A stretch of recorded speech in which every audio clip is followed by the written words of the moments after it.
Boa noite, boa noite. Eu sou Angelina Nunes e a gente está aqui na Abrage para mais uma live do programa Tim Lopes, né?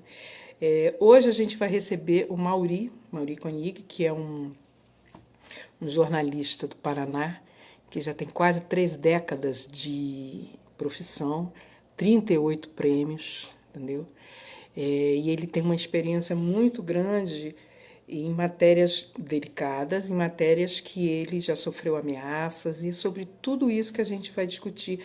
A gente vai discutir também sobre a pesquisa dele de mestrado que ele fez, que são os limites éticos do jornalismo de infiltração. A gente está esperando só o Mauri chegar, e só lembrando que todas as lives, elas ficam aqui no IGTV, né? Ficam aqui arquivadas no IGTV da Abrage e também lá no YouTube. Se vocês forem no perfil da Abrage lá no YouTube, vocês vão ver que tem uma playlist lá do projeto, né, do programa Tim Lopes, e tem várias lives, além dos vídeos que a gente está colocando toda sexta-feira com dicas. Opa, que beleza! O Mauri hoje, quando ele aceitar, com dicas bacanas de jornalistas sobre como você apurar melhor de forma segura. Mauri, tudo bem, querido? Deu tudo certo agora, viu? Pois é, Angel, eu estava até preocupado de não conseguir outra vez entrar rápido. Foi super rápido. Claro que eu tive que botar no 4G, porque hoje a internet resolveu me fazer uma gracinha. Então, na dúvida, eu já botei no 4G, tá? Agradecendo todo mundo que está chegando aqui para essa conversa, que vai durar apenas 1 hora. E se vocês conhecem o Mauri, vocês sabem que ele é um cara que fala muito, que tem muita coisa para contar, Falo mesmo. uns ensinamentos bacanas. Deixa eu só dar uma lidinha, assim, eu só vou ler um pedacinho do currículo, porque senão eu vou ficar aqui a noite toda falando sobre esse menino, tá? Ele já escreveu 4 livros, é isso? 4 livros? 4, 5, acho, Mas considerando com a dissertação, né? 38 prêmios nacionais, internacionais, e sabe Deus lá quantos mais, tá? Ele já recebeu ameaças de políticos e de policiais. Isso já dá uma boa estrada e a gente vai conversar sobre isso, tá? E eu já vou começar primeiro o seguinte, Mauri, muito obrigado por você ter conseguido uma vaguinha na sua vasta agenda, que eu sei que você é o professor e você também está gravando várias aulas. E é a primeira live que você participa, então eu estou mais do que honrada de te receber aqui, tá? E já vou começando com uma provocação. Antes da gente entrar nas questões das ameaças que você recebeu e você teve que morar fora do país por conta disso, eu já vou começar com uma provocação para você. Na sua pesquisa de mestrado, foi os limites éticos do jornalismo de infiltração. Você já vivenciou algum dilema ético durante a sua apuração? muitos, sem dúvida nenhuma. E sabe, bom, primeiro, eu queria agradecer imensamente a Angel pelo convite, a Abrage. Eu tive o privilégio de ser contemporâneo, né, da Angel e de vários outros amigos, né, quando fui por um período diretor da Abrage também. É uma tremenda honra, assim, poder participar e falar um pouco da minha experiência, discutir jornalismo. Eu sou, assim, extremamente apaixonado pelo que eu faço, então eu gosto de falar disso. A gente tem que falar de coisas ruins, né, pelas quais a gente passa, mas sempre tem muitas coisas boas também. Gostaria de compartilhar essas experiências, né? Então, fico extremamente agradecido, Ângelo, pelo convite. Né? Hoje a gente vai conversar bastante. Mais do que a gente conversa quando a gente se encontra nos congressos lá da Brás, nos corredores. É verdade. Hoje eu estou aqui cheia de perguntinha boa para você e você vai ter que responder. Então, essa é a primeira provocação que eu te fiz. Você, Então, tanto isso que é um assunto importante, que você se dedicou na sua dissertação de mestrado. Conta aí para a gente, você já vivenciou dilema ético? Então, eu sempre fui um jornalista de campo mesmo, né? Eu me atrapalho um pouco com algumas questões tecnológicas, aí por isso, quando eu trabalhava em redação, mais diretamente, eu sempre pedia ajuda, né? Às pessoas que manjavam de construção de banco de dados, enfim, para compor a minha reportagem. Eu passei, então eu era basicamente um repórter de campo. Gosto ainda, sou bastante rueiro, não à toa o meu primeiro livro, ele se chama Narrativas de um Correspondente de Rua, porque é onde eu gosto de estar, descobrir coisas, né, que estão escondidas, né, dos olhos das pessoas, alguém tirando vantagem, enfim. E eu fiz muita infiltração, né, ao longo da minha vida. Usei microcâmera para conseguir informações também. Então, eu sempre transitei, sempre não, pelo menos em algumas situações, eu acabei transitando no limite da ética, né? Um pouquinho a mais eu transitaria, já pularia para o lado antiético da coisa. Então, eu, quando eu passei a trabalhar em redação, eu nunca trabalhei sozinho em reportagens. Por quê? O parceiro de trabalho, e grande parte das reportagens, as minhas principais que eu fiz, foi com o Albari Rosa, fotógrafo. Quando você está sozinho, não tem ninguém olhando. Você, às vezes, tem uma tentação, né, de você cometer uma pequena transgressão. Com alguém do lado, é um freio moral, né? O colega está te vendo, né? Então você acaba...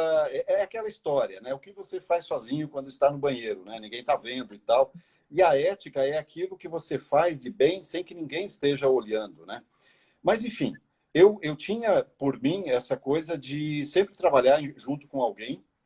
Trabalhei com vários fotógrafos ao longo da vida, né? Todas as minhas principais reportagens sempre foi com fotógrafo. O Albari, ele participou da maior parte dessas reportagens. Mas, então, a gente sempre se depara com alguma situação. Será que eu ajo dessa maneira para conseguir a informação? Ou eu faço tal pergunta porque quando eu percorri todas as fronteiras brasileiras com o Albari para mostrar a dinâmica do tráfico de pessoas, sobretudo crianças e adolescentes para fins de exploração sexual comercial nas fronteiras, como a gente aborda, né, uma menina de 10, 11, 12 anos de idade que foi vítima de exploração sexual, não só do abuso sexual em si, mas ela foi comercializada para alguém tirar dinheiro. Então, assim, como lidar com situações dessas? Será que é o momento de usar a microcâmera? Eu posso usar a imagem da pessoa que eu flagrei sem ela saber que estava sendo captada ali no flagrante? A gente vive se deparando, a gente está numa seara bastante complicada e não precisa nem estar em campo, mesmo dentro da redação. Às vezes a gente acha que a discussão ética é só quando está lidando com determinados assuntos. Não, é o cotidiano do jornalismo. Será que eu dou mais peso para essa fonte ou aquela? Estou direcionando a abordagem, dando peso, favorecendo determinadas fontes de informação. A ética, ela permeia toda a lide jornalística, né? Dos assuntos mais complexos até aqueles mais banais do cotidiano. E, às vezes, a gente não para, não se dá o devido tempo, né, de reflexão para pensar naquilo que nós estamos fazendo. Então, quando eu fiz esse meu mestrado pela UEPG, em Ponta Grossa, para discutir esses limites éticos e legais, foi um momento também de eu refletir o que eu fiz ao longo da minha vida. Eu não pago por informação, por exemplo, mas teve 2 momentos da minha vida que eu dei dinheiro para 2 adolescentes em diferentes circunstâncias. Antes mesmo de fazer essa dissertação de mestrado, eu trouxe essa reflexão, esse debate para os livros que eu publiquei. Eu me coloquei na berlinda para avaliação dos outros, falando por que lá em Ponta Porã, por exemplo, eu dei R$ 50 para uma adolescente para fazer a entrevista com ela. Está explicado no livro, talvez eu me alongue muito aqui para tentar descrever. E numa outra parte dessa cobertura, aí na costa brasileira, em regiões portuárias, que eu acabei dando R$ 10 para uma adolescente na rua. Também é uma circunstância que eu descrevo lá no livro. Eu acho que foram os 2 únicos momentos na minha vida em que eu dei dinheiro para alguém que foi minha fonte de informação de alguma maneira. Eu não pago por isso, mas então, você disse para não pagar por informação, mas como é que você fez? A circunstância me levou àquilo, senão eu perderia aquela história. E aconteceu de uma maneira tão natural que mesmo na reflexão mais crítica que eu faço sobre o meu posicionamento, eu não acho que eu tenha infringido a ética. Mas eu também não vou condenar quem me condene por eu ter agido dessa determinada maneira. Mas antes que me julguem, eu peço que vejam todo o relato, o contexto, né, que estão nos meus livros. Mauri, olha só, tenta resumir em, sei lá, em 3, 4 frases, que circunstância é essa? Porque até eu estou querendo saber, estou curiosa. Não, é que lá em Ponta Porã, por exemplo, eu e o Albari Rosa, isso foi em 2005. Eu e o Albari Rosa estávamos percorrendo toda a fronteira brasileira, né? Fomos do Oiapoque ao Chuí para falar dessa dinâmica do tráfico de crianças e adolescentes, como as redes de tráfico de pessoas funcionam ali na região. E eu e o Albari estávamos no saguão do Hotel Guarujá, que é um hotelzinho meia estrela, né? Lá da cidade, e esperando um colega paraguaio, o Cândido Figueiredo, que é um tremendo jornalista, só que ele deu os canos na gente e não apareceu. E a gente ficou esperando. E ali eu vi uma adolescente dava para ver que era uma menina assim, né, muito novinha, e ela foi até o balconista lá do hotel perguntando por um hóspede. Aí o cara falou que o hóspede já tinha ido embora e ela se lamentou, mas ele me prometeu um celular. Quando ela falou isso, eu e o Albari estávamos ali, a gente ouviu isso. Daí eu falei, putz, aí tem coisa. E estava chovendo, a menina ficou na porta do hotel, uma estiagem para poder sair. Eu olhei para o Albari, eu e o Albari, nós conversamos muito só de se olhar, né? A gente, quando trabalhávamos assim de campo. Ele sacou, aí eu fui lá conversar com a menina, e daí eu comecei a puxar conversa com ela. Falei, eu vi que você foi ali, o cara te prometeu um celular e tal. E eu já fui meio diretão, assim, falei. Era em troca de um programa, daí ela falou que sim, né? Meio constrangida, mas falou. Eu falei, eu pago para você um determinado Porque você estaria ocupando aquele horário que ela estaria trabalhando. Exato. E daí eu conversei, não disse que era jornalista nem nada, falei, você topa subir no quarto comigo? Eu e o Albari estávamos no mesmo quarto, no primeiro andar do hotel. Fui e falei com o recepcionista do hotel, falei, tem algum problema se ela subir comigo por algumas horas, um tempinho? Aí ele falou, não tem problema, mas aí você tem que pagar a diária dela, porque senão o gerente vai cobrar de mim. Mas não tem problema, ela é menor de idade. Ele falou, não tem problema nenhum. Subi com a menina no quarto, me cagando de medo, né? Eu queria fazer uma entrevista com ela sobre a situação toda e mostrar a conivência da hotelaria. Mas imagine, como é que eu vou explicar isso se bate casualmente a Polícia Federal lá e eu sou todo mundo em cana. Adolescente. Eu fiquei lá no hotel uns 10 minutos, mais ou menos, com a menina e eu comecei a perguntar coisas para ela, da vida dela, como é que foi, a relação com a mãe, uns 10, 15 minutos. Também não queria tomar muito tempo dela e eu estava me cagando de medo. Aí saí do hotel e eu paguei os R$50 que eu prometi para ela. Por quê? Veja, a situação ela surgiu de uma maneira espontânea. A gente estava ali viajando exatamente para mostrar a conivência da rede hoteleira em região de fronteira com a exploração sexual comercial. E a situação caiu do céu. E, claro, se eu chegasse para a menina e falasse, eu sou jornalista, quero mostrar isso... Você perderia a entrevista. Você topa subir para o quarto do hotel, ela ia me mandar a merda, desculpa a expressão, né? Ela ia me mandar as favas. Querido, essa live pode tudo, tá? Nossa live, nossas regras. Não se preocupe. Então, daí, a situação ela surgiu de uma maneira espontânea. E se fosse, né? E daí eu dei os R$50 que eu prometi ela depois, porque seria injusto também eu prometer e não dar o dinheiro para ela. Sim. Na verdade, eu fiz uma entrevista e ela foi embora sem saber que era, na verdade, eu era jornalista, que ela estava me dando uma entrevista. Então, eu não falei, não identifiquei em momento nenhum a menina, porque me interessava mais a história personagem do que ela propriamente, né? E aí eu acabei pagando, né, os R$50 que eu havia prometido. Que se eu chegasse com um crachá, sou jornalista, quero mostrar que eu não ia, né? Então, fui nessa situação. Podem me julgar, sem problema nenhum. Calma, a gente ainda não está no tribunal. Calma, se acalme. Olha, então já fica a dica, gente. Dá uma olhada nos livros para entender todo o contexto. E aí vocês mandam e-mail para o Mauri, perturbem ele, questionem se for o caso. Mas essa conversa toda é só para te dizer o seguinte, a gente está com uma audiência, seus amigos vieram todos, né? Então, a gente tem aqui Recife, Salvador, Rio, São Paulo, Porto Alegre, África do Sul. E vem da África do Sul, Vinícius Assis, perguntando o seguinte: alguém já pisou na bola? Alguém da sua equipe já pisou na bola durante uma apuração desse tipo? Pisar na bola de várias formas, tá? Sim. Não, assim, é um integrante de uma equipe que eu montei, mas na verdade a culpa foi minha, não foi. É que quando eu trabalhava na Gazeta do Paraná, da Gazeta do Povo em Curitiba, aqui no Paraná, eu montei uma equipe porque eu tinha uma grande história na mão, era para mostrar corrupção dentro da estrutura do alto comando da Polícia Civil do Paraná. E daí depois a gente estendeu para a Polícia Militar. Nós ficamos 5 meses investigando. Sim. A história era grande. Eu pedi autorização para a direção do jornal à época e me permitiram, montei uma equipe.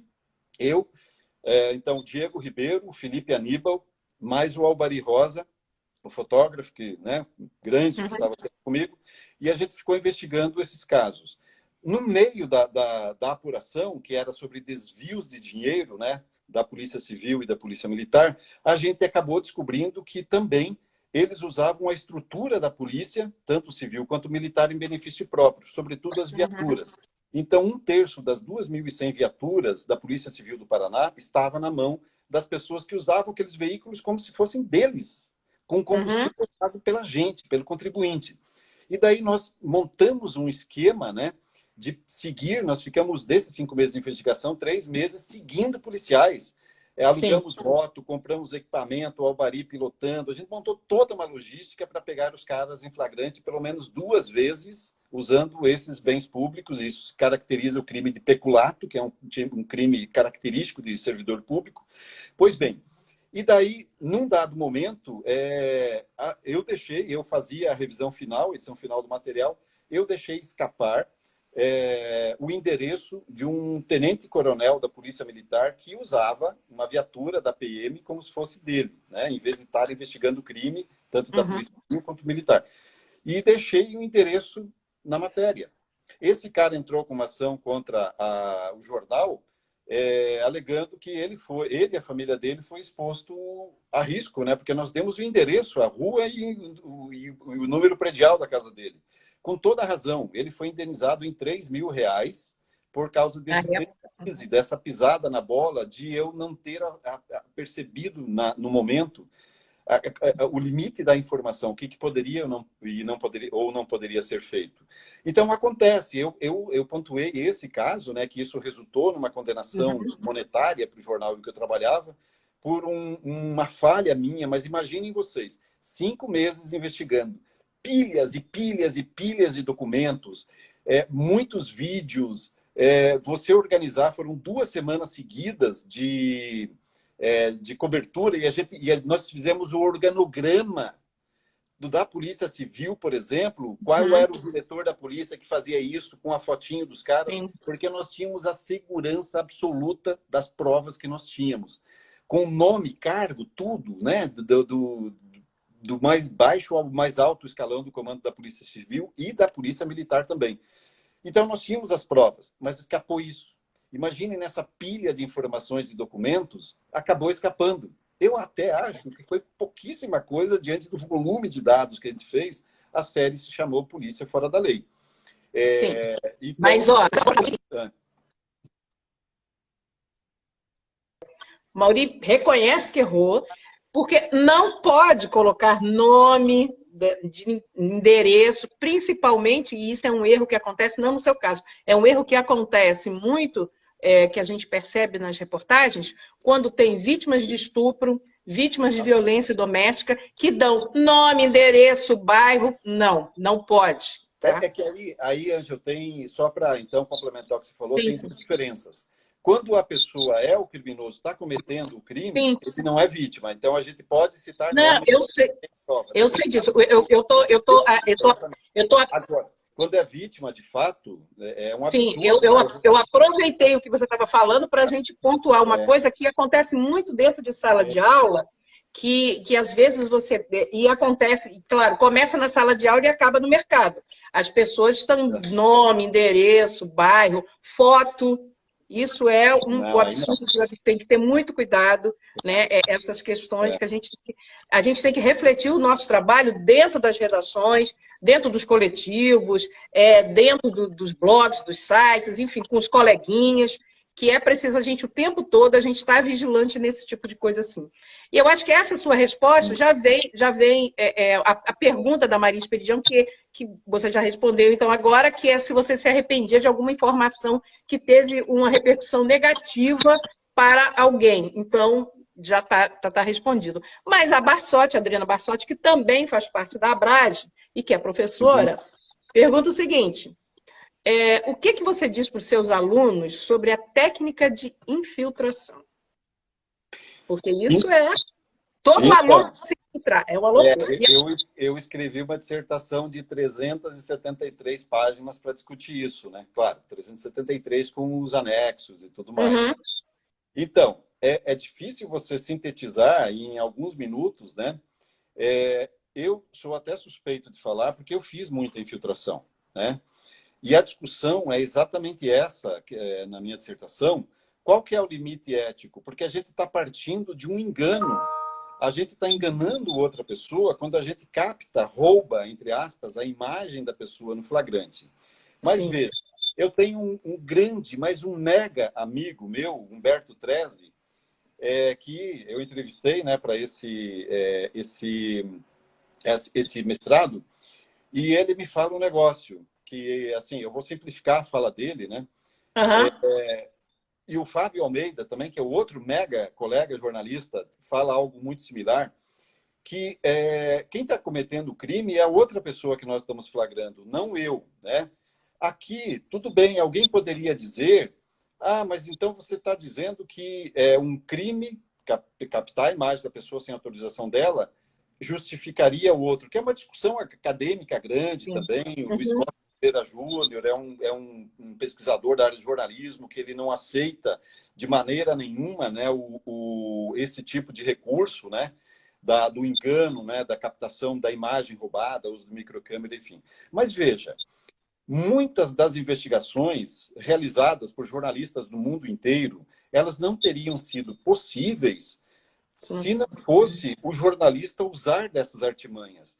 A Nellie Bly, ou Nellie Bly, eu não sei exatamente como que é a pronúncia, uma jornalista norte-americana que na transição do século XIX para o século XX, que foi a grande precursora do jornalismo de infiltração. Se eu não me engano, antes no jornal, William Randolph Hearst e o Joseph Pulitzer disputavam o passe dela, né, para trabalhar. Ela começou a fazer esse tipo de investigação naquela maravilha de reportagem 10 dias no manicômio, né, algo Uhum, assim, em que ela se infiltrou no manicômio sem ninguém saber que ela era jornalista para conseguir mostrar como os direitos das mulheres eram violados lá naquele manicômio. Como uhum, que ela... Então, ela partiu de um engano e mudou isso. Outras leis. Na verdade, a primeira infiltração que se fez foi um jornalista britânico, cujo nome não recordo agora, em 1885. Ele se infiltrou nas redes de prostituição e ele comprou uma adolescente de 14 anos de idade para provar. Ninguém sabia que ele era jornalista. E, graças a isso, mudou alguma coisa na legislação britânica em relação à prostituição, né, ou à exploração sexual de criança e adolescente. Essas coisas não teriam mudado se não fosse um jornalista que se dispusesse a transitar no limite da ética, no limite da legalidade, uhum, uma informação. Então, assim, há discussão, obviamente, precisamos discutir, mas eu acho que é válido quando há um bem maior, como frisa muito bem no uhum, estado Fábio Almeida. Ele fala, há um bem maior. Inclusive, há alguns reconhecimentos em diferentes instâncias da justiça. Esse bem maior de que o sim. jornalista está fazendo para o bem da sociedade, alguém está Uhum, lesando a sociedade, ou um grupo social. Então, a gente tem esse, digamos assim, salvo-conduto para usar dessas artimanhas, desse logro, desse engano, da infiltração, da imagem capturada sem autorização, para uhum. configurar o crime, porque de outra maneira a gente não poderia documentar e provar que aquela pessoa, aquele grupo está cometendo tal crime. Então eu acho que é válido. Agora vem uma outra questão. O seu trabalho, um dos seus trabalhos, virou documentário, né? A Fronteira Mais Fina foi em cima dessa da polícia fora da lei. Não, É, não, conta de... na verdade o documentário é sobre mim, mas ele Sim, ainda não sim. está pronto, né? Uhum. É sobre você, e uma das coisas que é tocada é sobre essa matéria que Também. você recebeu ameaça, né? E que Uhum. conta um pouquinho, e isso vai responder uma pergunta que surgiu aqui, se você já foi descoberto no meio de uma infiltração, no meio de uma matéria, e qual foi a consequência disso?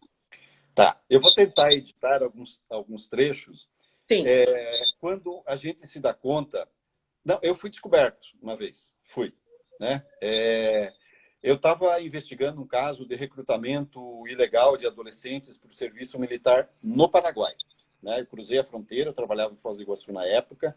Na Uhum. época, eu trabalhava para o Jornal Estado de São Paulo e para o Jornal Estado do Paraná. E eu acabei publicando esse material no Jornal Estado do Paraná depois. Então, eu fui 6 vezes para o Paraguai, 5 vezes com um fotógrafo, na época o fotógrafo Newton Rolim, para fazer essa investigação e entrevistar adolescentes, pegar flagrantes nos quartéis do Paraguai, adolescentes de 13, 14, 15, 16 anos de idade. Imagina Uhum. um menino de 12, 13 anos no quartel. E aí a reportagem toda mostra como eles eram recrutados de uma maneira assim absurda. Eles eram sequestrados nas ruas, eles eram sequestrados dentro de casa e jogados num camburão e levados para o quartel para servir o exército. Aí a gente explica lá toda na reportagem, levaria um tempo, né? Gastaria um tempo para explicar isso. Eu quero ir ao ponto da tua pergunta.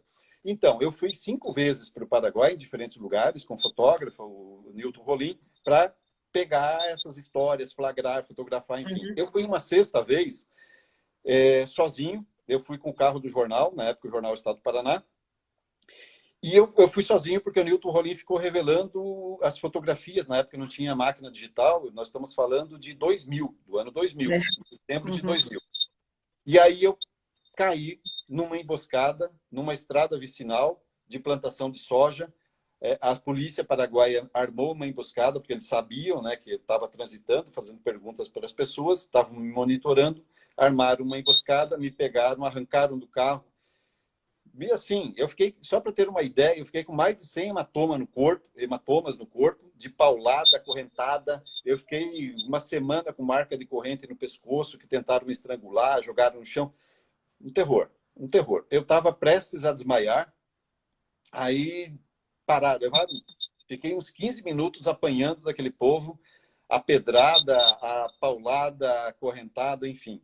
Porque eu não fui suficientemente cuidadoso numa investigação como essa. Eu fui imprudente e eu acabei pagando caro, e sorte que não foi mais caro, né?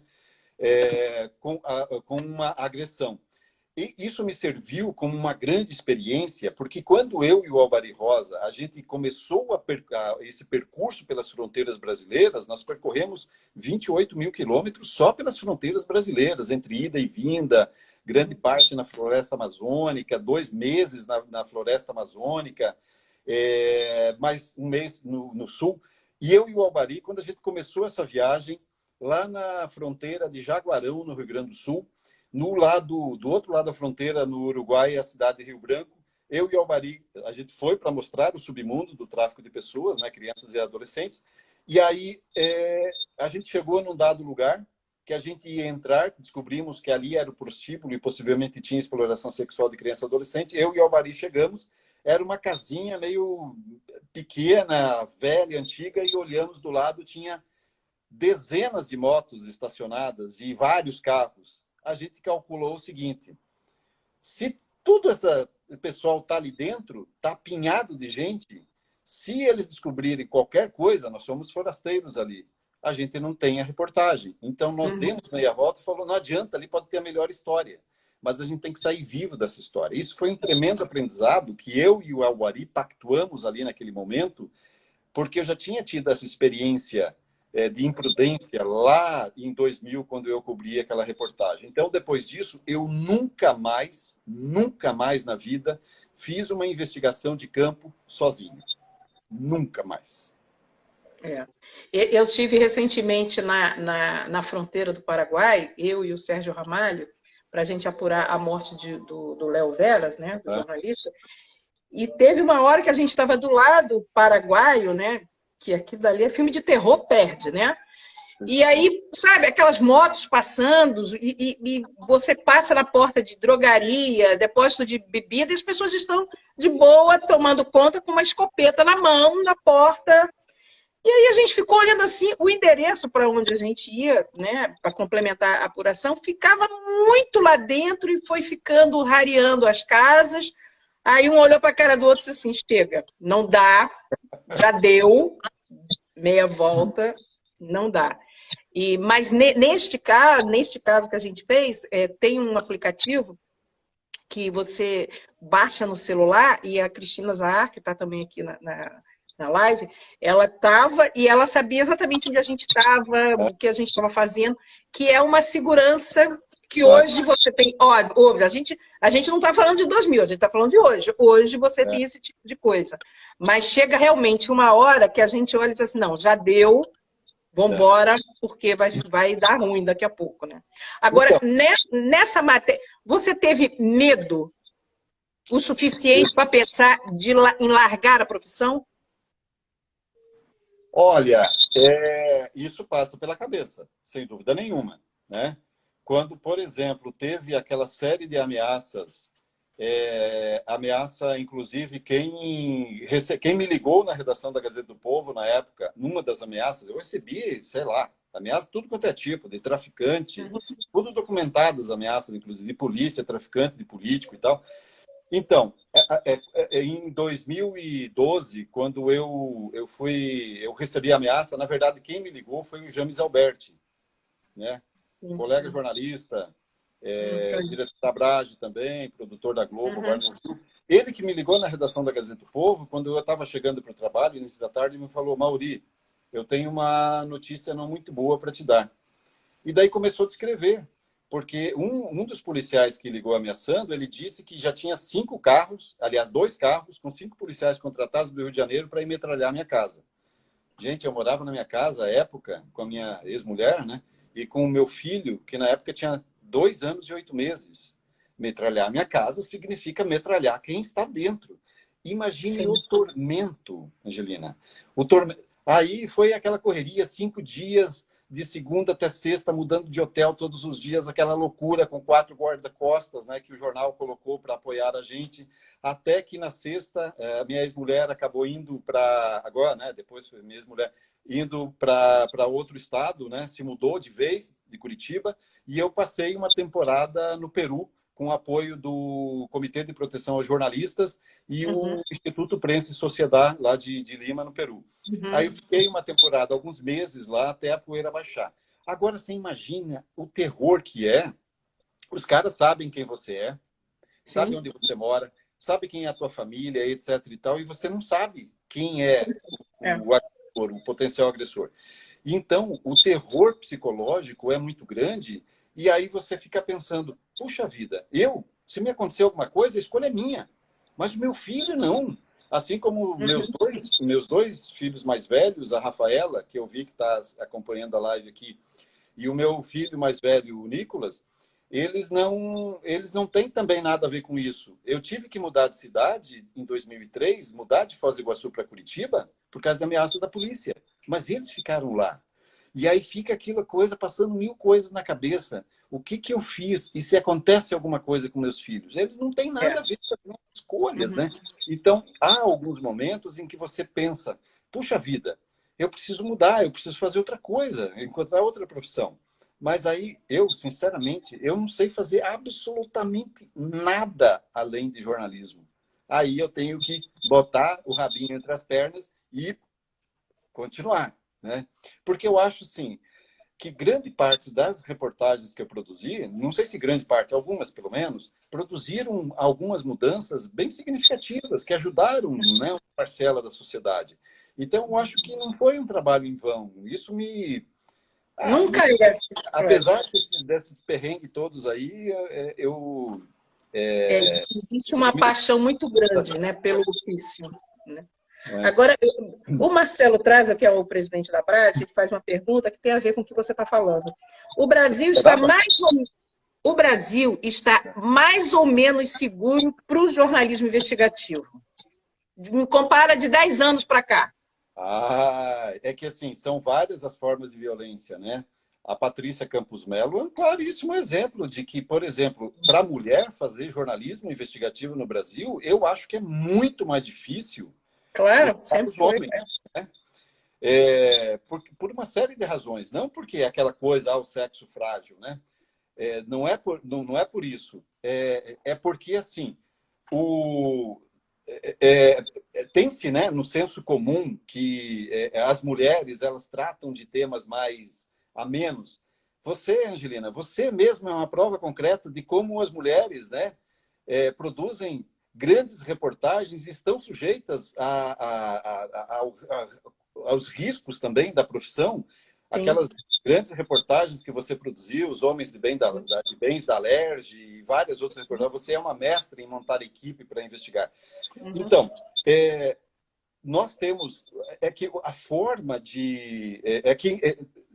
acrescentaram-se novas formas de violência contra os jornalistas.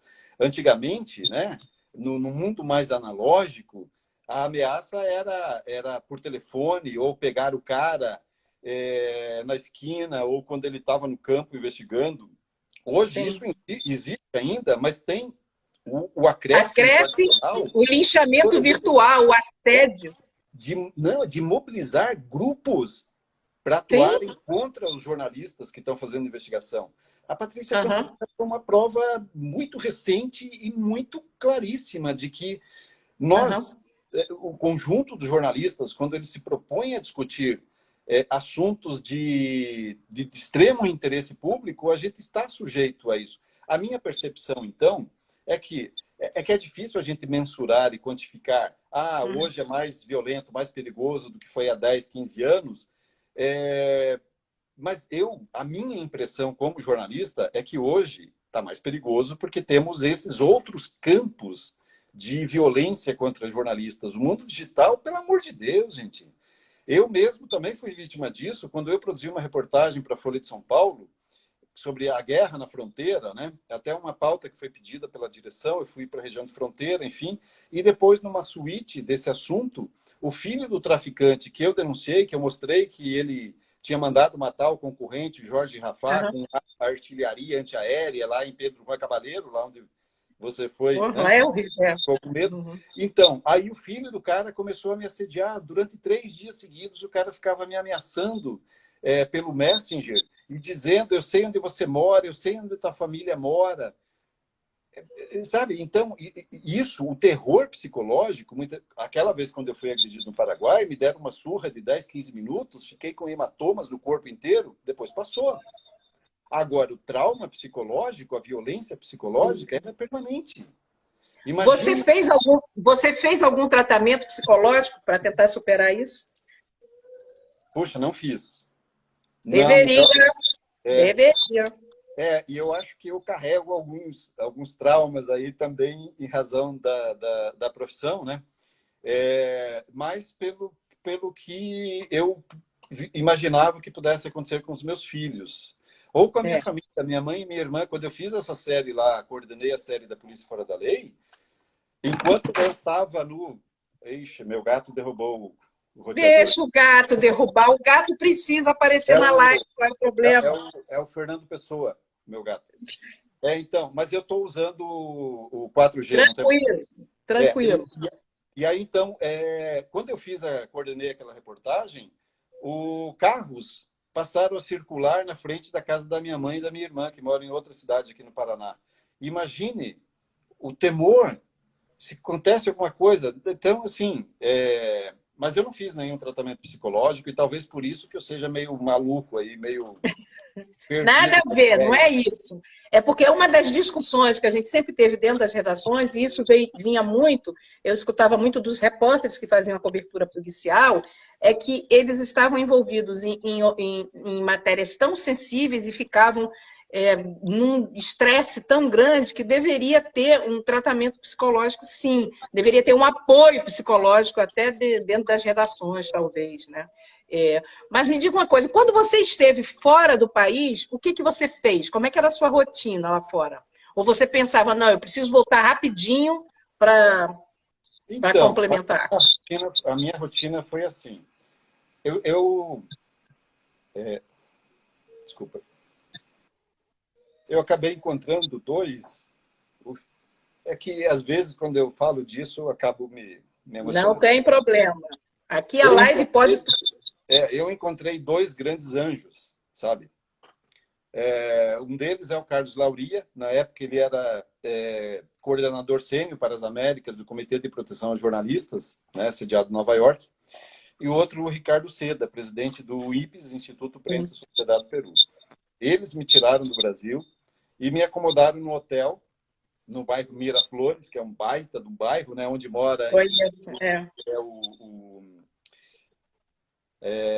esqueci, o grande escritor peruano, agora estou emocionado, esqueci o nome. Fiquei ali alguns meses, né, por conta deles, né, do CPJ e do IPES. Então, eu tinha uma rotina, eu não conseguia trabalhar, eu estava assim, perdido, desorientado, mas esse período me ajudou bastante. Aí eu concluí um livro que, na verdade, depois nunca foi publicado, que é um personagem que eu acompanhei durante 5 anos, chamado Alceu Siqueira Ramos, que tem uma história incrível. O livro está pronto, mas nunca encontrei uma editora para publicar esse livro. É um personagem que me lembra muito Joey Gould, do Joseph Mitchell, misturado com Oliver Twist, né, do Dickens, ou com o Tom Sawyer, do Mark Twain. Ele reúne isso tudo. Aí eu aproveitei para escrever, né, dar uma finalizada nesse livro, que está na gaveta já tem, caramba, 8 anos, pelo menos, né? Então foi assim, mas eu era uma rotina pesarosa demais, porque eu estava longe de casa, eu estava sozinho no hotel. O Ricardo Seda, volta e meia, quase todo dia me levava para jantar no lugar, almoçar no outro lugar. Mário Vargas Llosa, claro, sim, como é que eu fui esquecer? Mora lá em Miraflores, né? Alguém lembrou a Cris? A Cris Argo, que lembrou. Foi a Cris, Sim, e então eu não estava com clima, não tinha condições de trabalhar bem. Então, a minha rotina era basicamente perambular pela cidade para conhecer Lima, ficar no hotel, vagando por ali, tentando ler alguma coisa, escrever alguma coisa, mas não foi muito produtivo o período, né? Se distancia, porque tirar você do lugar para te proteger, mas tem toda essa carga que fica nas suas costas. Diante de tudo que você está contando aqui, gente, olha, daqui a pouco a live vai acabar, faltam 15 minutos, isso é um absurdo. Instagram tem que ser live de 2 horas. O Maurício está na área, tem que ser live de 2 horas. Pensa nisso. Fica a dica, Instagram. Mauri, me diz uma coisa. Depois você passou tudo isso, teve que sair fora, todo esse abalo, e quando se trata de família e filho, a gente perde o chão, né? Os jovens, quando muito dentro da sala de aula a gente percebe isso, eles querem fazer jornalismo investigativo, tá? E sabe que tem perrengues que vão passar. Você ainda estimula os jovens a fazer jornalismo investigativo? Como é que você estimula? Eu estimulo o tempo todo, mas como é que você estimula? Vamos lá. Veja, eu acho que em tudo na vida que a gente faz, a vida em si é um conjunto de perdas e ganhos, né? A gente perde bastante coisa, né? A gente perde, às vezes, um pouco da liberdade. A gente perde contato com os filhos. Quando eu tive que mudar de Foz do Iguaçu para Curitiba, a Rafinha era pequenininha, tinha em torno de 3 anos. O Nicolas não tinha 5 anos, ou algo em torno disso. Eu perdi muito do crescimento deles. E depois, quando o Lucas, que é o meu caçula, teve que mudar, do outro casamento, teve que mudar para outro estado em razão dessa outra ameaça, também fico distante dele, né? Essas perdas, elas são irreparáveis. A gente não vai recuperar porque não poder ver o crescimento do filho é difícil, né? E há outros tipos de perdas também, o medo e tudo mais, mas tem muitos ganhos, muitos ganhos.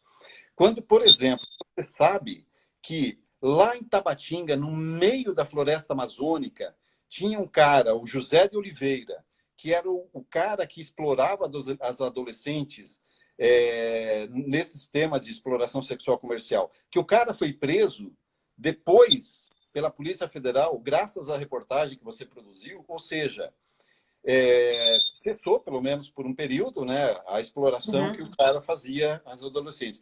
E outras coisas também, outras mudanças que a gente vê que o nosso trabalho produz, isso, nossa, é muito gratificante. E, claro, obviamente, os reconhecimentos, né, por meio de premiações, isso é uma consequência, mas também é muito bacana. A Thaís Lavor, que está aí agora, eu vi ela comentando há pouco ali, por exemplo, eu lembrei agora do nome dela, nós nos encontramos, nos conhecemos lá na Costa Rica, na entrega de uma premiação de jornalismo, né? Ou seja, eu conheço dezenas de países, graças à minha atividade profissional, graças ao tempo que eu fui diretor da Abrage, ia representando a Abrage em congressos fora, ou para ir receber prêmios, né, em diferentes países, ou para fazer alguma palestra em alguma universidade, em algum país fora, coisa que eu não conseguiria se eu tivesse qualquer outra profissão. Eu poderia ser um médico, um engenheiro, um advogado muito bem remunerado. Eu não conseguiria viajar tanto quanto eu viajei como jornalista, sem botar a mão no bolso, só para ir representar a instituição com tudo pago, receber prêmio, viajar de graça e ainda voltar com dinheiro, né, de alguma premiação. Então, eu pontuei isso, não pense que é uma visão assim, muito materialista, né? Mas é bom isso também. Não, o dinheiro serve para pagar os boletos, porque a gente precisa pagar os boletos. Sim, claro. Eles não se pagam sozinhos, lembrem-se disso. Né? Ser reconhecido pelos seus pares é muito bom. Né? Quando a gente tem o reconhecimento dos seus pares através de premiação, você estar numa palestra e você vê jovens jornalistas, você vê estudantes, você poder compartilhar o seu conhecimento, não tem preço, entendeu? O Mauri está aqui compartilhando o que ele aprendeu, tudo que ele já enfrentou, isso não tem preço. Então, mas tem uma coisa, não existe pagamento melhor do que você trabalhar naquilo que você gosta. Né? Tem algumas profissões assim que eu acho que é meio assim, punk, né, para as pessoas trabalharem, porque é uma coisa meio maçante, né, rotineira, etc. E tal. O jornalismo não. O jornalismo é dinâmico, desde que a pessoa queira fazer um jornalismo dinâmico também, né? Sim, não cruzar os braços na redação e esperar a informação chegar. Então, assim, eu acho que tem muitos mais ganhos na profissão do que perdas, se a gente, pelo menos para mim, né, na minha vida, claro. Eu não quero comparar a perda da convivência com os filhos pequenos com esses outros ganhos. Vai parecer que eu sou um cara materialista, um pouco sentimentalista. O que eu quero dizer assim é que tem muitos ganhos que acabam compensando, pelo menos de alguma maneira, esse trabalho que a gente faz. E veja, vocês têm que saber, quem se dispor a fazer jornalismo investigativo, que não é coisa fácil. Está aí a Angelina, que é prova disso. Está aí todos os diretores, né, ex-presidentes e agora conselheiros da Abrage, que são prova disso. Todos têm. O Marcelo Trezzo, eu estava fazendo comentário aqui antes também, todos com uma larga bagagem na produção de jornalismo investigativo. Os caras, vocês se tornaram referência nessa área? Mauri, atrás, foram proativos, deram a sua cota extra. Aproveitando o que você está falando, que é só uma dica, gente, olha, fazer jornalismo investigativo, eu nunca tive nada que caísse do céu no meu colo, né? Até procurei nesses 36 anos, mas não consegui isso. É muita ralação, entendeu? Glamour não tem, é muita ralação. Muita gente está entrando aqui na live para você pontuar né, que você colocasse. Quais são os pontos positivos e negativos de se fazer, se é que a gente pode falar assim, de se fazer jornalismo investigativo no Brasil? Você tem como falar, pelo menos, você já falou de algumas vantagens. Quais são as desvantagens? Não, eu acho que o jornalismo ele é necessário. É porque, assim, a gente tem que fazer a distinção. É porque tem o Gabriel Garcia Marques, por exemplo, dizia que todo jornalismo é investigativo. Desculpa, eu vou discordar do grande mestre. Adoro. Né? Também. Somos dois. Não dá para você comparar, botar no mesmo nível a cobertura do acidente na esquina com o caso Watergate, por exemplo, ou com os homens de bens da Alerj. Não dá. Dá muito trabalho. A produção é diferente, o esforço é diferente, a especialidade exigida do jornalista é diferente. E, assim, o Brasil, ele sempre precisou, na verdade, mas eu acho que no momento atual, o Brasil precisa muito mais do jornalismo investigativo para descobrir essas coisas que essa porção de gente está querendo esconder porque está tirando Sim. alguma vantagem, né? E o jornalismo investigativo ele é essencial para a sociedade porque as outras instâncias de investigação, essas dos poderes constituídos, o Ministério Público, Estadual, Federal, Tribunal de Contas, Polícia Civil, Polícia Militar, Federal, eles não têm braços e não têm condições, muitas vezes, estrutura, para fazer todas as investigações necessárias. E aí é que os jornalistas entram para ocupar esse vazio, que é legítimo que os jornalistas ocupem, para descobrir coisas e ajudar as instituições, ajudar a sociedade a desvendar ou desvelar, né, essas injustiças que são cometidas por pessoas ou por grupos, enfim. Então, acho que é necessário pontuar assim, pontos positivos e negativos. Caramba, eu acho que eu receio ser um pouco redundante em cima disso que eu já falei. Eu resumiria dizendo que vale muito a pena quem quiser fazer jornalismo investigativo. Por quê? O seguinte, uma coisa que um colega meu, o Guilherme Carvalho, me disse um tempo atrás, assim, ele até para instigar os alunos, você já viu o prêmio de jornalismo para notícia? Não. O prêmio de jornalismo é para reportagem. E para reportagem investigativa, aquelas reportagens que produzem uma mudança, que provoquem um questionamento, que, enfim, a mudança ela não precisa ser só no campo prático. A mudança que o jornalismo provoca pode ser mudança de ideia, mudança de visão, ampliar a visão das pessoas, né? Então, eu acho que vale muito a pena. O jornalismo investigativo é extremamente necessário, eu acho que para qualquer sociedade.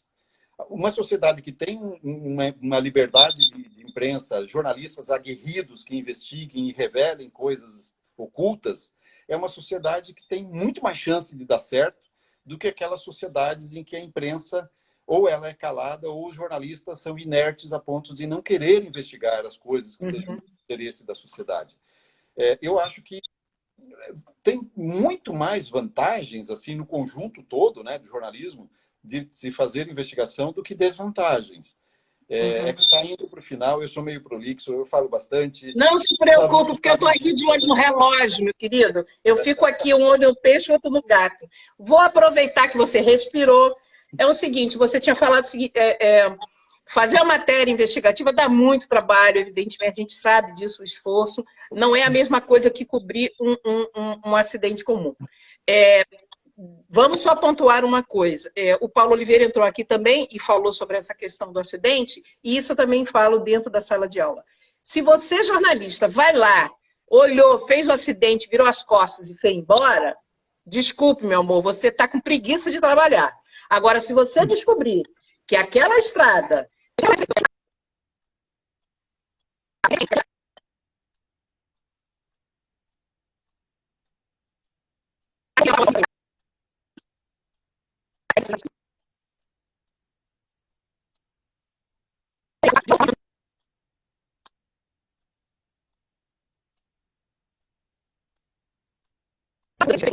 que diz assim, não, são restos apagados. É isso, é aquilo, e você vai lá, apenas escreve e volta. Não. Jornalismo investigativo dá trabalho. Você sabe muito bem disso, Mauri. É muita sola de sapato, né? É muito detalhe, é você abrir mão de, como você mesmo falou, às vezes, de ver o filho para você estar investigando uma coisa. É que quando você estava falando, eu não sei se a tua conexão ou a minha recepção que ficou meio metalizado, cortando alguma coisa, eu estou com receio Não reclame da minha conexão, porque aqui em Vila Isabel a conexão é fortíssima. Eu vi nos comentários alguém, que me foge o nome agora, não consegui memorizar, ele disse que por trás do acidente também tem alguma coisa importante, e que ele concorda, Sim. com cabos. Sim, o que eu quero dizer é o seguinte... é que o mero relato do acidente na esquina... O mero relato é preguiçoso. Não dá para comparar com o caso do Watergate. Agora, o que você faz daquele acidente, se você descobre uma história muito grande, aí sim é jornalismo investigativo. Aí agora, sim, o mero relato do acidente, não. Agora, mero relato se você for um jornalista e descobre que por trás daquele acidente tem algo muito maior, aí você é um jornalista investigativo, porque teve essa percepção, e aí se começa a investigar. É só nesse ponto que eu queria. Eu não estou Sim, não não, eu sei desmerecendo disso. a cobertura. Não, não, olha só. Eu só quero Não, eu também não estou pontuar desmerecendo. uma cobertura. Não, Mas você é uma pessoa só para pontuar a diferença de uma cobertura perfeito. factual e uma Não, está cobertura. pontuada, está perfeito. O que eu gostaria também de deixar claro é o seguinte: eu não estou desmerecendo a cobertura cotidiana. Eu estou desmerecendo quem vai à rua fazer essa cobertura cotidiana e se contenta apenas com o declaratório, com o oficial. Desculpe, no meu ver tem um nome para isso, se chama jornalismo preguiçoso. Entendeu? Mas, Mauri, olha só, a conversa foi. A gente só tem 4 minutos, Mauri, 4 minutos. Então, antes de você se despedir, eu queria agradecer demais essa aula de jornalismo que a gente teve hoje aqui, essa conversa que a gente falou sobre zilhões de coisas, tá? Essa audiência super charmosa que tem. Gente, o Antônio Melquiades está aqui, ele também foi um dos nossos entrevistados. Ele é uma pessoa. Eu assisti ele é 10. Do Melquiades. Então, em Duelo de Titãs. Temos aqui na live Duelo de Titãs. Primeiro, eu queria te agradecer demais você ter vindo aqui, avisando que todas as nossas lives ficam gravadas, tá? Então, vocês vão ver lá no IGTV e a gente depois vai botar lá no YouTube. Então, quem chegou agora e perdeu o início, não pode perder. É aula de jornalismo. Vai lá e vê direitinho tudo. Mauri, eu queria que você fechasse, né, essa nossa live. Você tem 3 minutinhos, infelizmente, deveria ter mais.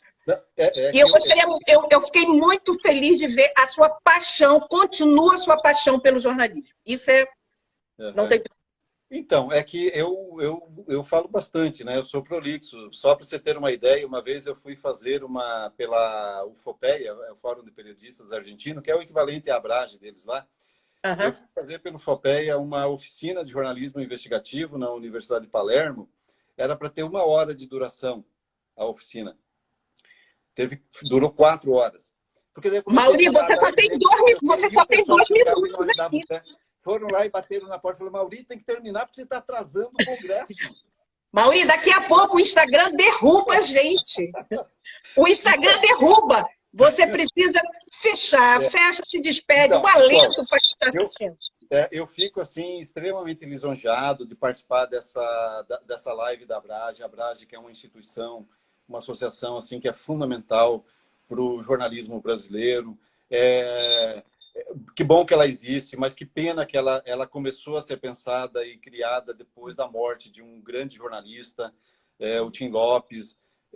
Então, eu sinto extremamente lisonjeado por já ter feito parte da diretoria da Abrage, por estar aqui nesse nobre espaço para falar de jornalismo, que é um troço que eu amo demais, e mediado pela Angelina Nunes, que é a grande estrela, uma das grandes estrelas que a gente tem no jornalismo. É minha hora de falar, Ângela. É minha hora de falar. Desculpa. É o momento de falar. Então, assim, uma tremenda honra e estar aqui sendo entrevistado pela Angelina. Eu vejo alguns comentários passando aqui na tela. Eu acho que o pessoal deve ter gostado, talvez um outro discorde de um ponto ou outro, enfim. Mas o importante é que estamos todos aqui unidos pelo jornalismo, essa nobre profissão tão importante, Exato. tão essencial. Imagina, eu costumo dizer assim, para a gente definir a importância do jornalismo. Pense, se num passe de mágica não existisse mais jornalismo hoje no Brasil, seria a treva total e absoluta. O jornalismo ainda é e vai sempre ser o grande reduto das discussões, discordemos ou não desse veículo ou daquele, mas o jornalismo é uma instituição que é o grande reduto de discussões da sociedade, de quem nós somos como sociedade, discutir os rumos que a gente precisa, o que precisamos consertar, o que está dando certo ou não.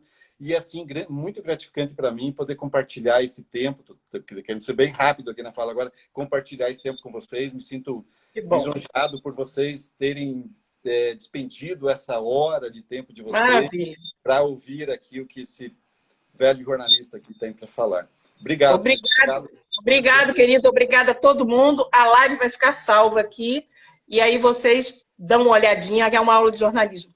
Querido, muito obrigado. Beijão, tchau. Beijão. Até a próxima. Daqui a 15 dias a gente volta. Beijo. Tchau.